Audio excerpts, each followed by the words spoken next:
Hello बच्चों, नमस्कार। बच्चों, आज अपन कक्षा 8 प्रश्नावली कौन सी है? एक चर वाले रेखीय समीकरण।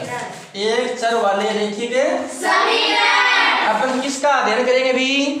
एक चर वाले रेखीय समीकरण। और इसमें सबसे पहले नाम क्या आ रहा है अभी?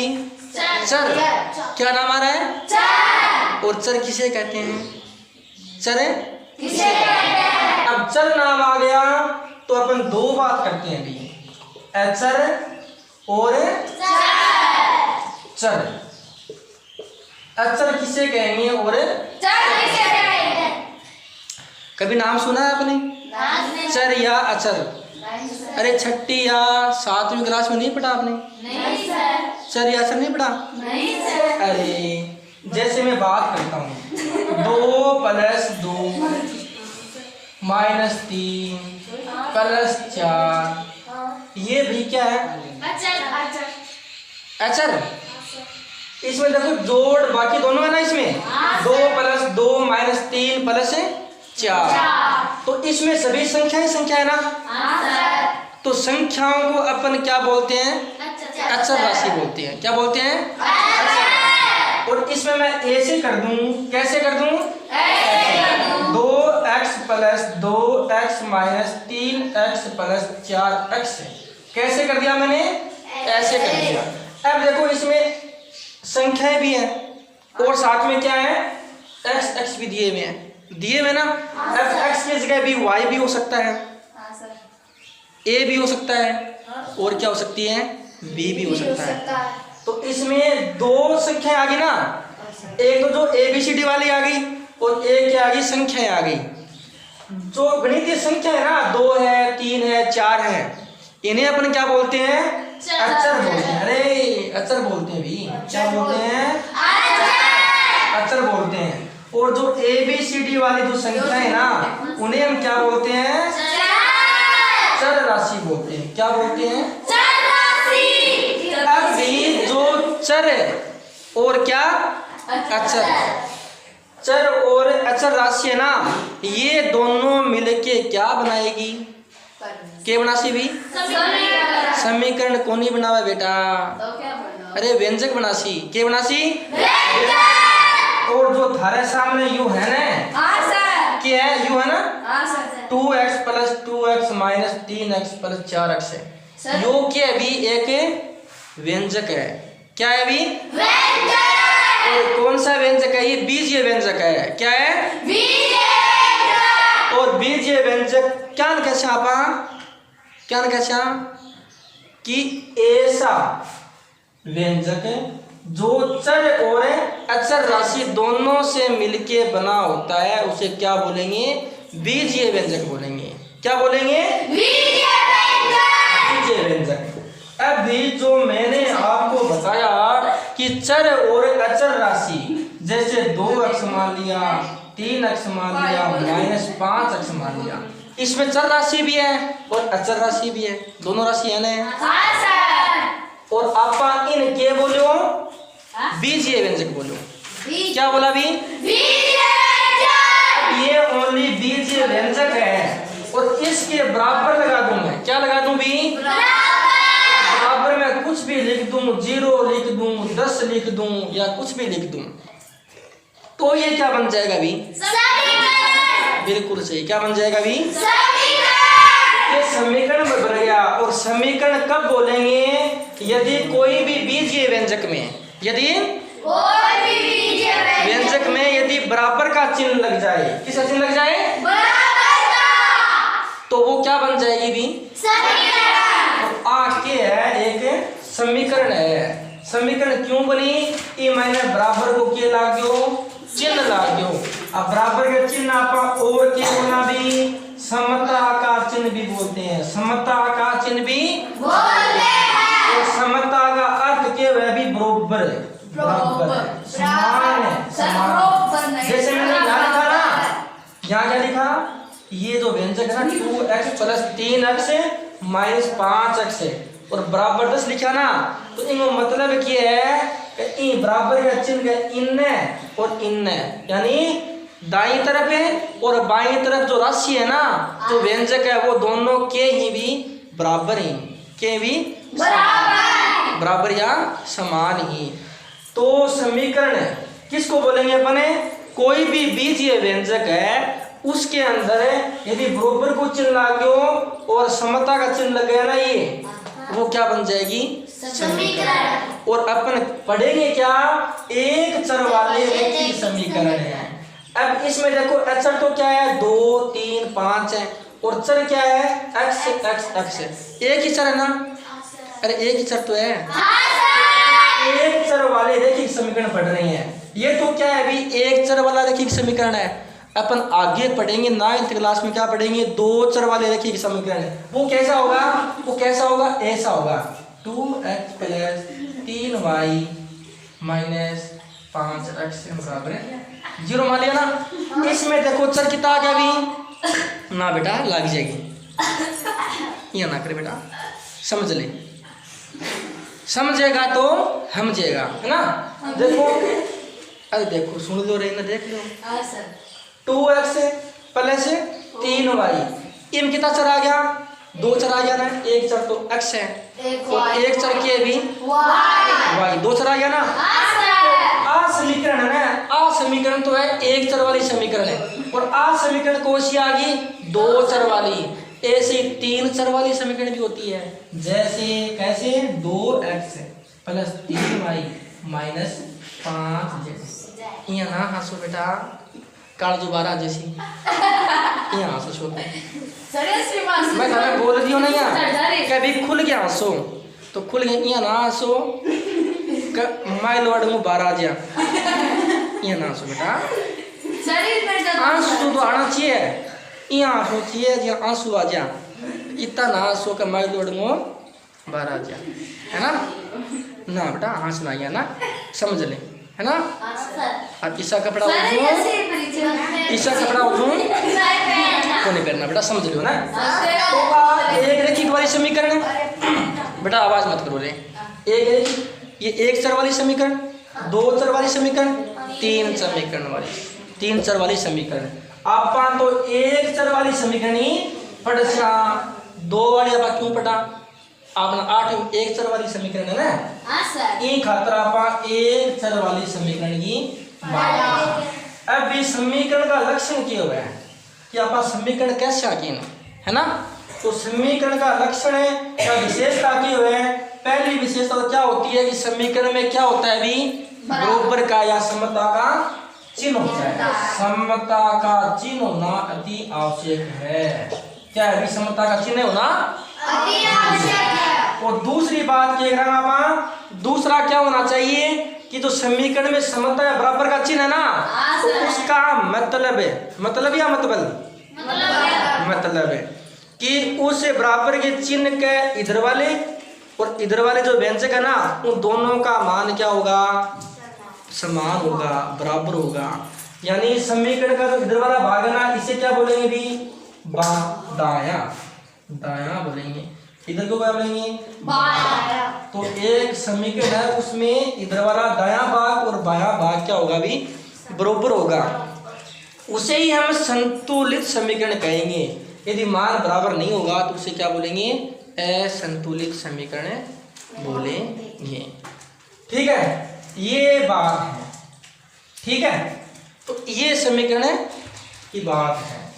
अब आप बात करा प्रश्नावली 2.1, एक चर वाले रैखिक समीकरण की तो बात कर ली आप। अब रैखिक समीकरण है ना, तो रैखिक समीकरण है, एक चर की बात कर ली। अब रैखिक समीकरण किसे बोलेंगे कि इसमें जो चर है ना, जो मैं बात की 2x + 3x = 0, तो इसमें चर है ना, इसी घात भाई क्या है? ये घात है। क्या है भी?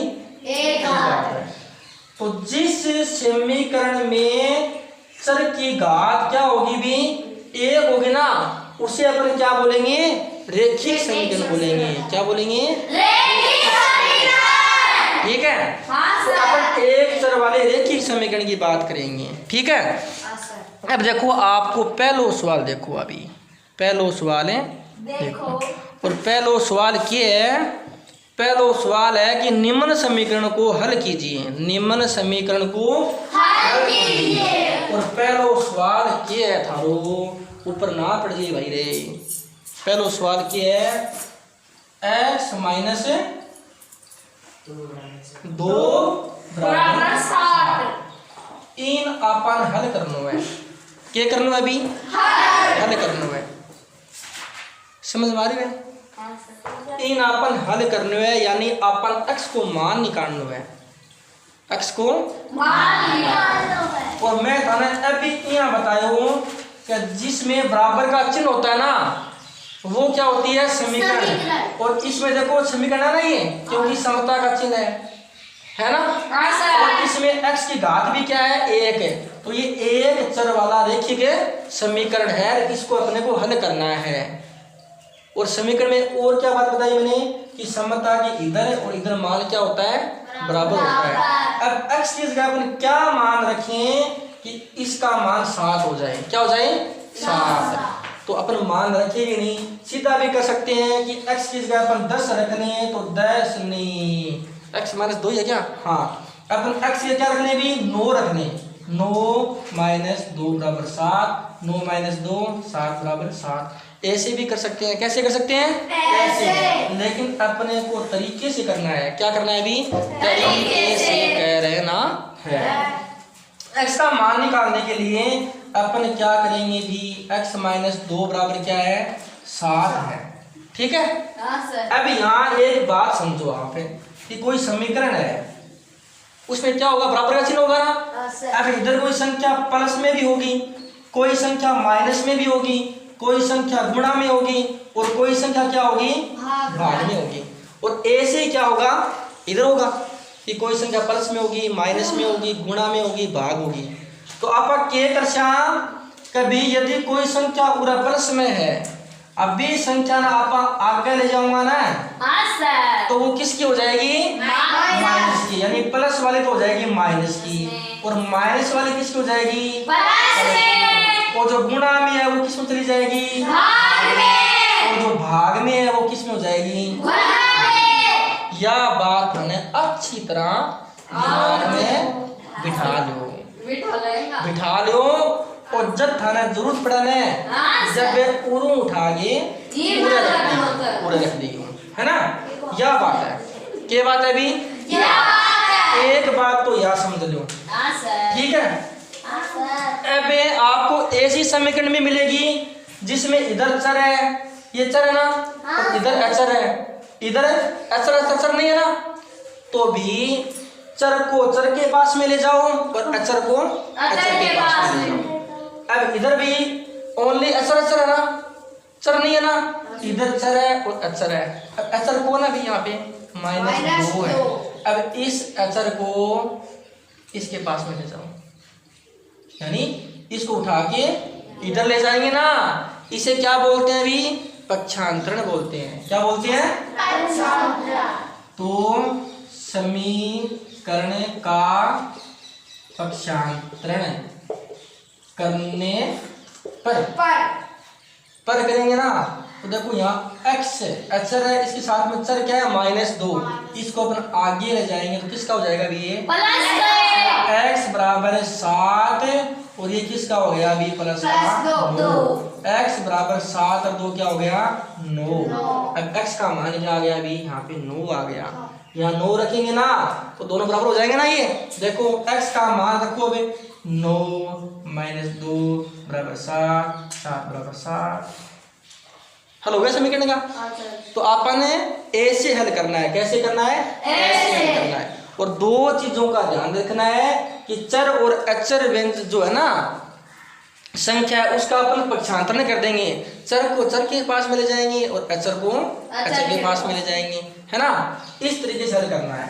अब एक सवाल तो ये बता दिया मैंने, दूसरा सवाल मैं बताता हूँ आपको। जैसे y + 3 बराबर 10। इस समीकरण को अपने को हल करना है ना, सीधा कर सकते हैं लेकिन नहीं करेंगे अपन। वही क्या करेंगे अपने? पक्षांतरण करने पर करेंगे। अब देखो यहाँ y चर है और 3 अचर है ना, आगे अचर है ना, तो भी एचर को एचर के पास में ले जाओ, वाई यहाँ वाई बच गया बराबर 3 को आगे ले जाओ, यहाँ 10 है, वाई आगे जाके किसका हो गया 3 का, और वाई बराबर क्या आ गया 7। ऐसे आपको समीकरण का हल करना है। ये तो सरल सरल आ गया, ये तो क्या है इजी इजी आ गया, आ गया ना सरल सरल। मुंह लटका के ना बैठो बेटा, मुंह लटका के ना बैठो, मुंह लटका के ना बैठो, ऐसे ना बैठो, हम जो बेटा आराम समझो, समझागा तो हम जगह अंकित बेटा इन्हें देख ले, इन्हें देख ले बेटा, बस ना ले, समझ में को नहीं आओगी।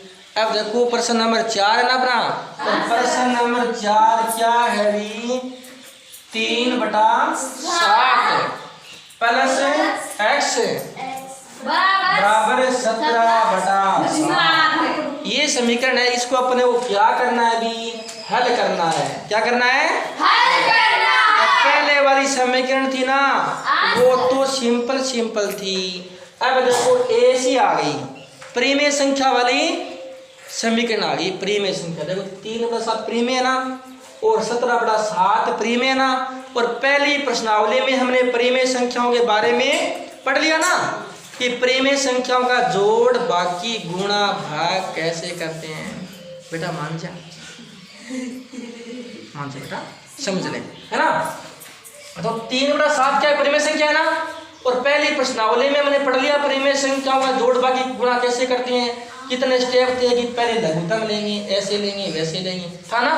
अब देखो 3/7 है, आगे x है ना, तो x के नीचे अपने परिमेय संख्या लिख लेंगे ताकि x भी क्या बन जाए परिमेय संख्या बन जाए। आगे वाला परिमेय संख्या है ही।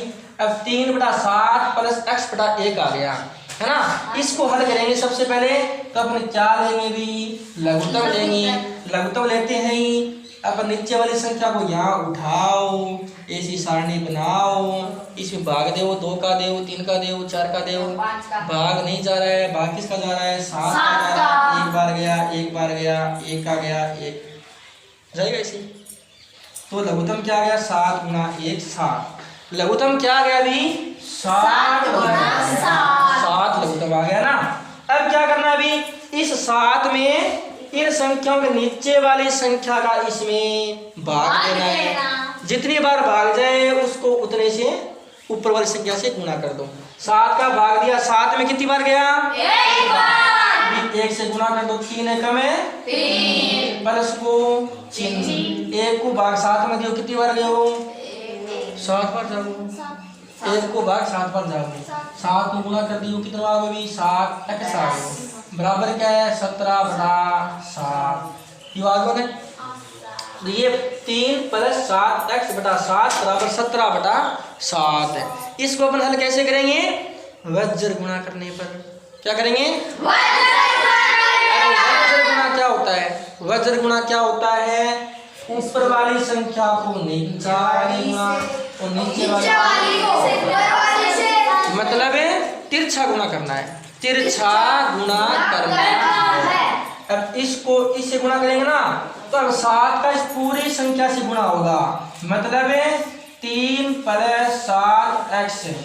अब गुणा किससे करना है 7 से, और बराबर है 17 को गुणा किससे करना है 7 से, है ना।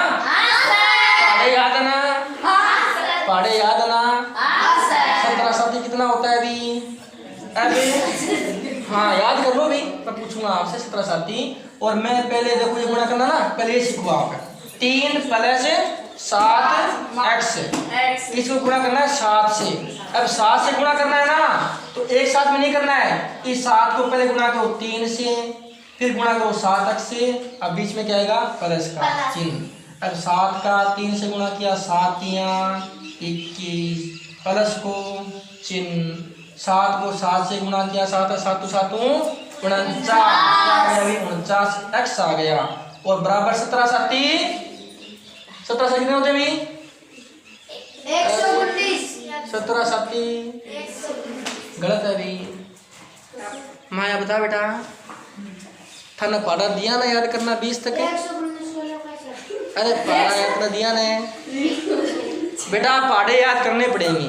119 ये तो ठीक है बेटा, पर तुरंत आना चाहिए, तुरंत। जैसे 20 5 जो इतने होते हैं, 17 7 इतने होते हैं, ऐसे आना चाहिए। 17 7 कितने होते हैं भी बेटा, पाठे याद कर लेना, यहाँ गणित समझ में कौन नहीं आती। 17 7 100, ये आ गया 21 प्लस 49x बराबर 100। ये सवाल अपने किया नहीं था क्या? नहीं सर। क्यों नहीं किया अभी?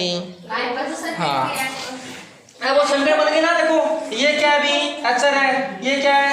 चर है, और ये क्या है? अचर है। अब वैसे चर को चर के पास में ले जाओ और अचर को 50x तो यहाँ रह जाएगा, और आगे ये 119 है ना, इसमें माइनस क्या हो जाएगा? 21, क्योंकि 21 आगे गया तो किसका हो गया? माइनस का। अब यहाँ क्या है अभी? 49x है ना, बराबर 119 में से 21 कम करो, कम करेंगे कितना बचेगा अभी? 9 में से 1 गया 8, और 11 में से 2 गया 9, कितने बच गए? 98 बच गए। अब देखो x से गुणा में कौन है अभी? x से गुणा में कौन है? अरे 49 अभी 49 नहीं है क्या? अभी गुणा में है तो इस संख्या को अपन आगे ले जाएंगे, किसमें हो जाएगा? ये भाग में जाएगा, किसमें जाएगा? भाग में जाएगा ना। 98 बटा 49। अब 49 में 49 का 98 में भाग दो, कितनी बार जाएगा? 2 बार जाएगा। 49 1 49 49 दूनी 98, 1 2 98, और x बराबर उत्तर कितना आ गया? 2। x का मान निकालिए ना आपने, तो x का मान कितना आ गया? 2। इस प्रकार से ये समीकरण क्या हो गई? हल हो गई। आया समझ में? इस तरीके से आपको समीकरणों का हल करना है। अपन आगे वाले सवाल की बात करते हैं। ये समझ में आ गया ना? बोलो सच्चे दरबार की। हाँ जी। अब आपको दूसरा सवाल क्या है अभी आपका, कि आपको समीकरण ऐसी दी है। कैसी दी है अभी? ऐसी दी है। 8x - 3 बटा 3x बराबर क्या दिया है अभी आपको? 2 दिया है। और प्रश्न में क्या कहा है अभी? ये कहा है कि इस समीकरण को हल करो। इस समीकरण को ये समीकरण क्यों है अभी? क्योंकि इसमें बराबर को चिन्ह है। क्या है अभी? समता या बराबर का चिन्ह है ना, इसलिए ये क्या है अभी? समीकरण है। क्या है अभी? ये समीकरण। इसको हल करना है। देखो इधर क्या है? 8x - 3 बटा 3x, और इधर क्या है? 2 है। इधर परिमेय संख्या है ना, बटा में ऐसी संख्या जो p बटा q या बटा में होती है उसे परिमेय संख्या। इसको भी परिमेय संख्या बनाने के लिए नीचे 1 लगा देंगे। कोई भी संख्या के नीचे अपन 1 लगाएंगे ना तो कोई फर्क नहीं पड़ेगा। नीचे 1 लगा दिया तो बराबर हो गया ना, बराबर हो गया ना। ये अब क्या करेंगे? इसको ओनली गुणा करना है, और गुणा कौन सा करना है? वज्र गुणा करना है। क्या लिखेंगे यहाँ पे कि वज्र गुणा वज्र गुणा में तिरछा गुणा करना है। इसको इससे गुणा, इसको इससे गुणा। अब इसको इससे गुणा किया ना तो क्या आ जाएगा? 8x - 3 गुणा करना है 1 से, और बराबर 3x को गुणा करना है 2 से। गुणा 2 से गुणा करना है ना। अरे समझ लो बेटा, समझ लो, मैं बिसर जाऊंगा बेटा। किताब पास ही ले ले बेटा, है ना। वज्र गुणा कर लिया ना। यहाँ 8x - 3 गुणा 1 है। अब 1 से गुणा करेंगे तो वापिस संख्या वही आएगी ना, 8x - 3 बराबर 3x को गुणा करना है 2 से, तो क्या हो जाएगा? 3 दूना 6x हो जाएगा। क्या हो जाएगा अभी? 6x हो जाएगा। ठीक है। अब देखो ये क्या है? 8x है और ये 6x है ना, इन दोनों को एक जगह ले आओ, और 3 ये ओनली अक्षर है ना, इसको आगे ले जाओ तो 8x है। इसको इधर लाएंगे, किसका हो गया? ये माइनस का 6x हो गया, बराबर -3 को आगे ले गए तो क्या हो गया? प्लस का 3 हो जाएगा। 8x में से 6x घटाओ, कितने बचेंगे भी? 2x बच गए, बराबर क्या है? 3 है। अब x से गुणा में कौन है भी? 2 है ना। अब 2 को आगे ले जाएंगे, किस तरह जाएगा? ये तो x बराबर 3 बटा 2 3/2 उत्तर मिलाओ। आ गया ना उत्तर आ गई। x बराबर 3/2। तो आपन समीकरण यहाँ हल करनी है। क्या हल करनी है? कर दे सुने। एक सवाल और समझ लो। अगला सवाल है ना वह ईसा का हिस्सा है। ईसा का ठीक कर सको ना।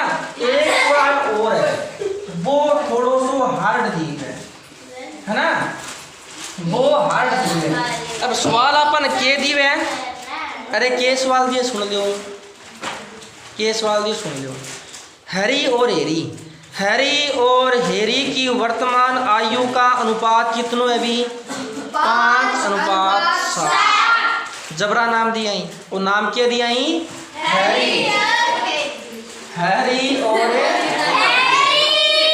इनकी आयु का बेटा साइलेंट, इनकी आयु का अनुपात कितना दिया है?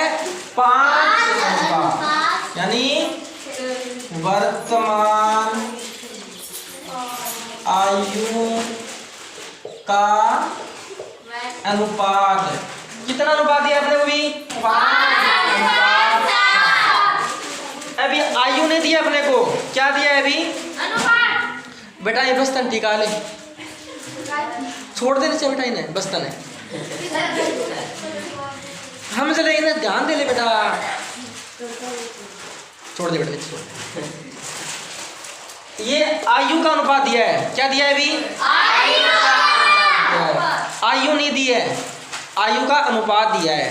अब वर्तमान आयु का अनुपात, अब लिखेंगे वर्तमान आयु, वर्तमान आयु। अब वर्तमान आयु का हमें पता तो है नहीं, तो मान ले अपन, मानना अपन मान ले, और मानना मानेंगे तो x मान लेते हैं अपन। अब इसका अनुपात कितना है? 5 है ना, तो अपन वर्तमान आयु उसकी मान लेते हैं 5x, और हेरी की भी मान लेते हैं अपने 7x। अब ये तो वर्तमान आयु का अनुपात है 5:7 है, और 5x है, और जो 7x है ना ये क्या है अभी? वर्तमान आयु है। अब आगे वो क्या पूछे है? आगे यहाँ पूछे है अब से 4 वर्ष बाद उनकी आयु का अनुपात 3:4 हो जाएगा। वर्तमान अनुपात तो क्या है अभी? 5:7 है। 4 वर्ष बाद अनुपात क्या हो जाएगा? 4 वर्ष बाद, 4 वर्ष बाद अनुपात है कितना हो जाएगा अभी? 3:4। अब 3 क्या हो गया अभी? 4 हो गया। अब ये अनुपात है ना, तो 4 वर्ष बाद आयु क्या होगी? आयु क्या होगी अभी? 4 वर्ष बाद पूछ रहा नहीं है, ये तो अनुपात क्या है? अनुपात क्या है? 3:4 हुआ है। अब वर्तमान आयु कितनी है अभी? 5x है, तो 4 वर्ष बाद पूछ रहा है, तो अपने कितनी कर देंगे? 5x + 4 बढ़ा देंगे इसमें, तो 4 वर्ष बाद की आयु आ जाएगी। वर्तमान आयु 5x है, तो +4 कर दिया, और एरी की आयु कितनी है? 7x है, तो 4 वर्ष बाद क्या हो जाएगी? 7x + 4। ठीक है, ये 5x + 4 और 7x + 4 ये आयु है। तो अब हैरी और हेरी का आयु का अनुपात है। आयु कितनी है अभी? हैरी और हेरी की आयु कितनी है? हैरी की तो है 5x + 4 और बटा हेरी कितनी है? 7x + 4। ये 4 वर्ष बाद की आयु है ना, ये आयु है, और इसका अनुपात कितना है अभी? इसका अनुपात 3:4 है, तो ये बटा में 3/4। ये अपनी क्या बन गई भी? समीकरण बन गई। क्या बन गई? समीकरण। अब वही करेंगे अपन, वज्र गुणा कर देंगे, इसको इससे गुणा कर देंगे, इसको इससे गुणा कर देंगे, है ना? गुणा कर देंगे ना। अब देखो 5x + 4 को गुणा करना है अपने को 4 से, और इधर है 7x + 4 को गुणा करना है अपने को 3 से गुणा करना है भी। अब गुणा करो, पहले 5 से करो, फिर 4 से करो। 5 चौके 20, ये 20x हो गया, प्लस का चिन्ह 4 चौके 16 हो गया, बराबर है। अब इसको इससे गुणा करो, इसको इससे गुणा करो, 7 तिया 21x हो गया, प्लस का चिन्ह 4 तिया 12 आ गया ना। अब देखो यहाँ 20x है और यहाँ 21x है। अब इस 20x प्लस को आगे ले जाओ और जो 12 है इसको इधर ले जाओ, ले आए भी। अब देखो 20x आगे चला गया, यहाँ क्या बच गया 16 बच गया। इधर क्या आएगा 12 आएगा, किसका 12 आएगा माइनस का 12 हो जाएगा, बराबर क्या है 21x और ये 20x आगे जाके किसका हो गया माइनस का 20x हो गया। अब 16 में से 12 गए 4 बराबर 21x में से 20x गए 1x बच गया। तो x का मान अपना क्या आ गया अभी 4 आ गया। x का मान क्या आ गया 4। अब अपन हैरी और हेरी की आयु की बात करेंगे। तो कैसे करेंगे, x का मान रखने पर देखो माना था ना वर्तमान आयु क्या है और आगे पूछ क्या रहा है, तो उनकी वर्तमान आयु ज्ञात कीजिए। वर्तमान आयु ज्ञात कीजिए। वर्तमान आयु अपने मानी थी 5x और 7x। देखो वर्तमान आयु मानी थी ना, ये तो मानी थी, एक्चुअल में रियल में क्या आयु है, तो उसके लिए क्या करेंगे x का मान रखने पर एरी की आयु, एरी की आयु कितनी थी भी 5x थी, 5x थी ना। अब 5x का मान है तो 4 है, तो 5 हो गए 20, तो भी एरी की आयु तो क्या होगी भी 20 होगी। और हेरी की आयु कितनी है 7x है, x की जगह 4 मान रख दो x का, तो 7 गुणा 4 28। तो हैरी की आयु तो 20 हो गई और हेरी की आयु कितनी होगी 28। इस प्रकार से अपने को सवाल हल करना है। किस प्रकार से,